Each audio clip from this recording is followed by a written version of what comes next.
Sometimes things will happen in the world that change the way that we see things, change the way that we experience things, or just change the way the world works. And those memories that we have, we will pass on to future generations. And sometimes things can happen where everything just happens all in one go.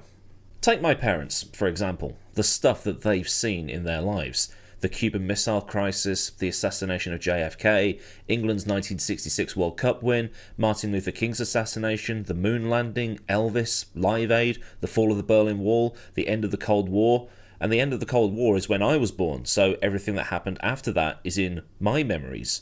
The death of Princess Diana, Queen Elizabeth II dying, and the stuff that happened 4 years ago. Moments where you'll be asked, where were you when? Or moments where you'll say, oh, I was doing this when this happened, and you'll remember them as if they were yesterday, for all the wrong reasons.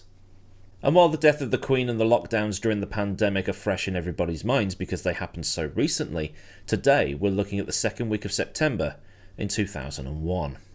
Now, anybody who is my age will know exactly where they were on that Tuesday. I was at school, and I got home to see it on the news, although I had heard Mrs. Lovell talking to Mrs. Hodgson about a plane hitting a skyscraper in New York or something like that. A friend of mine watched the smoke pour out of Lower Manhattan on that day, given that he lives just across the Hudson in New Jersey, but everything that happened that week was a blur. This was in the days before everything and everybody being online, so you got home from school to see it on the news, and wondering what the hell was going on. Watching those events on a loop, time and time and time again, and then watching those two towers come down. 23 years ago, today, as it so happens. So the world changed, but in the midst of the events in New York, Washington and Pennsylvania that week, there were two races taking place that added to the already dark mood, and the fact that they went ahead at all is something that people asked a lot of questions about at the time. The first is the kart race at the Lausitzring in Germany, something that was just problem on top of problem on top of problem for kart. Kart was effectively stuck in Europe. The reaction to the events of the 11th was to initiate something called Operation Yellow Ribbon. As a translation, that means that any aircraft that were supposed to enter the United States were turned around and told to go back from whence they came, and if they were too far away from their departure airport to turn around, they had to find somewhere to land. For the transatlantic aircraft, the most common destination was Gander Airport in Canada, which had been a busy airport once upon a time as a refueling stop, but since aircraft could now make it across the Atlantic without refueling, the airport had downsized, and had to deal with so many aircraft that it was no longer capable of holding. Such was the scale of the operation carried out by the Canadian government, it meant that airports across the country were going to be pushed to capacity, including airports such as Yellowknife and Whitehorse that were accepting aircraft coming in from the Pacific side, with larger airports like Toronto, Calgary, Vancouver and Montreal taking aircraft on top of the aircraft that were already there. So what has this got to do with kart, I hear you ask? Because of Operation Yellow Ribbon, US airspace was closed and totally off limits, and kart was in Europe on a 2-week tour where it would visit the Euro Speedway in Lausitz, more commonly known as the Lausitzring, and also the Rockingham Motor Speedway near Corby in the UK. While the National Football League had cancelled games that week in reaction and out of respect, along with NASCAR cancelling the New Hampshire 300, kart decided to press on and still hold the race in Germany, despite any potential backlash it might receive. To help reduce any backlash, kart renamed the race the American Memorial and matched the $500,000 prize purse with a $500,000 donation to the World Trade Center Relief Fund, as well as a $50,000 donation to the American Red Cross. And Michael Andretti almost missed the race. Andretti had been due to fly out on the 11th of September, but because of Operation Yellow Ribbon and the closed US airspace, he couldn't go anywhere. It wasn't until the US airspace reopened on the 13th that he was able to leave the country, chartering a private jet out to Dresden and managed to get to the circuit on the Friday morning, the day before the race. But things weren't getting much better for kart. It just seemed that everything just kept piling on for them, but at least this wasn't kart's fault.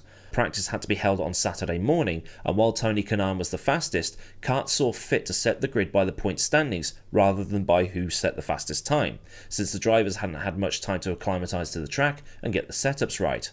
So Gilles de Ferran took pole, Kenny Breck second and Castro Neves third, with Andretti starting fourth despite not turning up until the previous morning. And I'm really not joking around when I say that it was problem on top of problem on top of problem. At the end of the season, CART was going to start losing teams to the Indy Racing League. It was also involved in litigation with the engine suppliers and was going to lose Honda and Toyota. It was also losing viewers because the television contract had been cancelled, Michigan and Nazareth had been lost from the schedule, and there's also the often mentioned fiasco surrounding the Texas 500, as well as the race in Rio de Janeiro being cancelled. And it was going to lose Firestone as a tyre supplier too. Like I said, problem after problem after problem. Sponsors wanted the teams at the Indy 500, so they started migrating across, and Ganassi had already decided to be the first to cross the picket line and run the 500 the previous year, winning with Juan Pablo Montoya before he went to Formula One. Above all else, 2001 was going to be a disaster, with the nails being hammered firmly into CART's coffin. Meanwhile, in Italy, it has to be said that the first 3 mass gatherings of people following the 11th were a live broadcast of WWE SmackDown on the Thursday, the kart race in Germany on the Saturday, and then Formula One's Italian Grand Prix on the Sunday. And despite being thousands of miles away from what had happened in New York, Pennsylvania and Washington, the mood could only be described as unsettled. Ralf Schumacher had arrived at the circuit on the Thursday, the 13th, and was very vocal about how this race should not go ahead. His brother Michael had already won the championship, the others were scrapping for what was left, but he didn't think the race should be happening, and he also thought that the US Grand Prix, scheduled to happen at Indianapolis on the 30th, should also be cancelled. At the Thursday press conference, Michael had walked in with an expressionless face. This was Ferrari's home Grand Prix. He was Ferrari's hero. He was the recently crowned champion for the 4th time. He'd beaten Prost's win record, and it should be Michael feeding off the home crowd. But he wasn't. The recent events notwithstanding, the air around the race was going to be sombre on Formula One's end anyway. The previous year, Paolo Gislamberti, a volunteer marshal and fireman, had been killed in a massive accident at the second chicane. The race had already seen some chaos at the first chicane in that race, the first year that the current iteration has been used, and Eddie Irvine's Jaguar had been taken out as everybody checked up.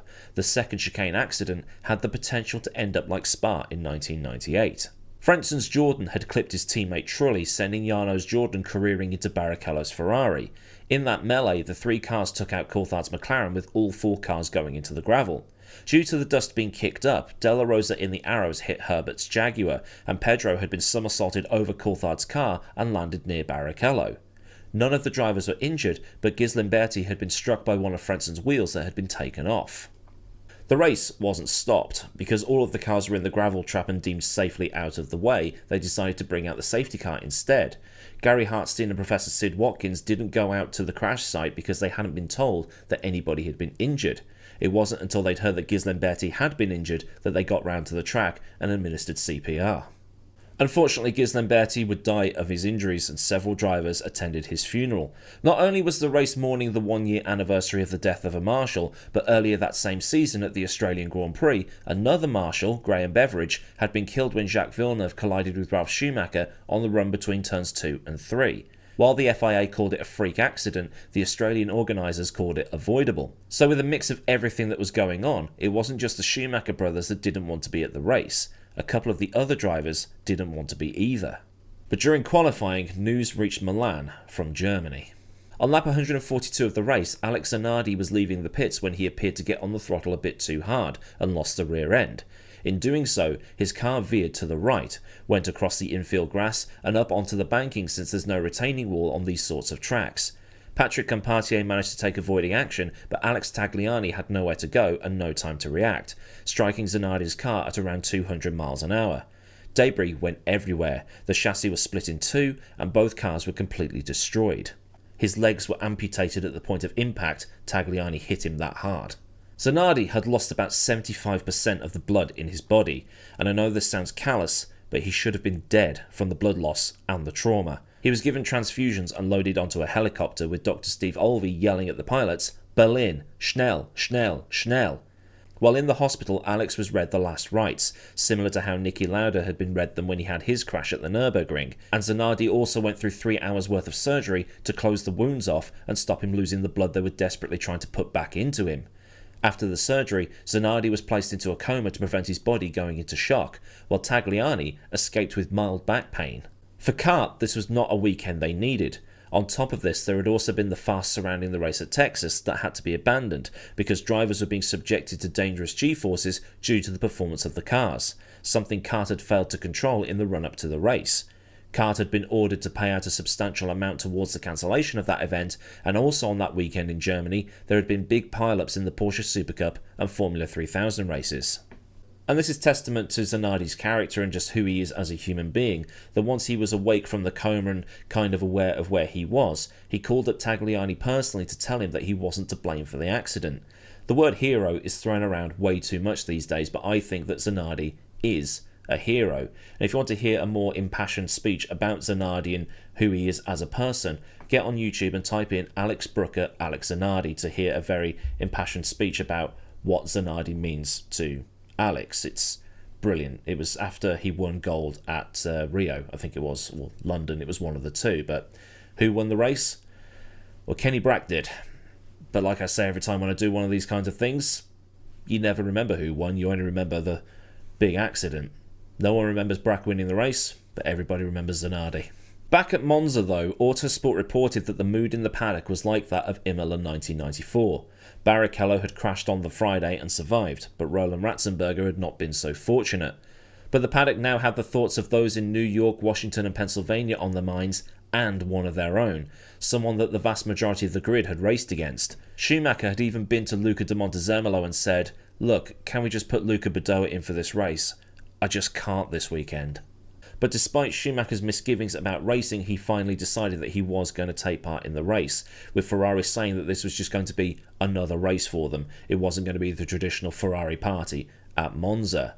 So while he finally decided that he was going to race, Schumacher set about trying to get the other drivers to commit to a gentleman's agreement.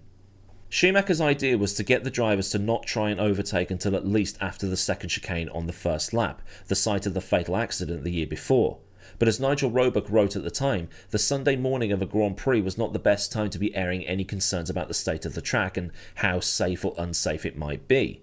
If there were any concerns, they should have been aired at least on Thursday when the drivers arrived and went for their track walks. And this wasn't Schumacher trying to protect himself from being taken out or anything. He was already champion. He didn't need to win any more races that season. For all the stick he gets about what he did on track, off track he could be quite compassionate and safety conscious. Jacques Villeneuve, Tom Walkinshaw and Flavio Briatore, to the surprise of nobody really, were the only people to tell Schumacher they weren't going to honour the deal. Jacques simply reiterated what Roebuck said about how they knew they were going to Monza all year and suddenly now there's an issue with the track, with Villeneuve adding that it's offensive to those that have paid to see a race, getting a train of cars doing what is effectively a second parade lap for a 22-car single-file rolling start. Max Mosley said that the pact was something that should not have gone ahead and agreed with Villeneuve. If there was a genuine issue with the circuit, then it should have been raised in the months before, not the morning of the race. Seeing as he couldn't get everybody on board, Schumacher abandoned his plan. In addition to all the festivities being cancelled out of respect for the victims of the 11th, Ferrari had blacked out their nose cones and removed all sponsorship. Jaguar blacked out the engine covers and Jordan carried stars and stripes on their engine covers, something they also did for the race at Indianapolis. But Schumacher's worries were for naught, in hindsight. The only thing that happened on the opening lap was Button hitting Trulli, taking Jarno out and Jensen needing to pit for a new front wing.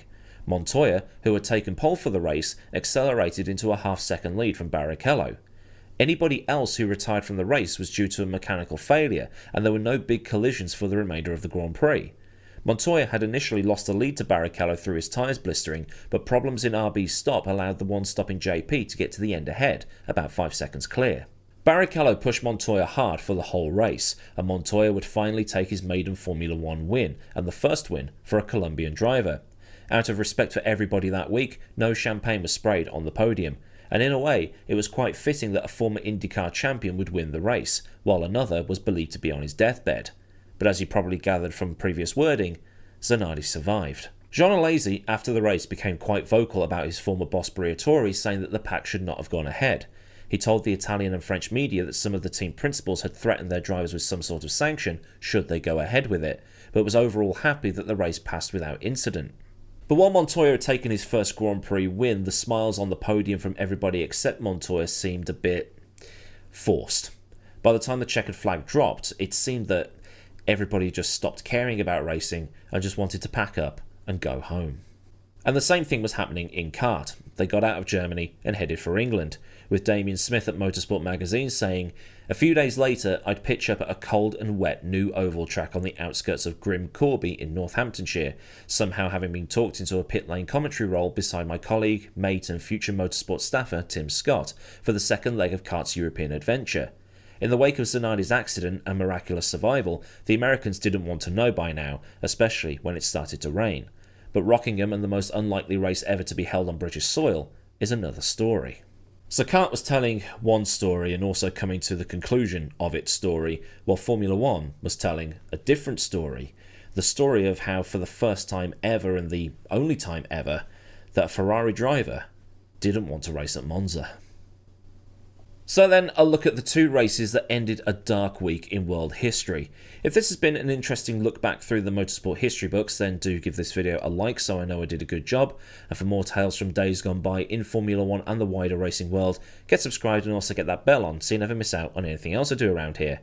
Massive thanks, as ever, go out to the people who support me at a more personal level on Patreon, and if you want to help keep things running around here, a link to Patreon is in the description, along with links to Discord, socials, and other bits and pieces you might want or need to know. There's also affiliate links down there if you want to give me a kickback through stuff you buy, and there's also super thanks for one and done donations with memberships there too, if you just want to support but find Patreon a little bit scary. So until next time, I've been Adam Ord, have a great day wherever you are, and goodbye.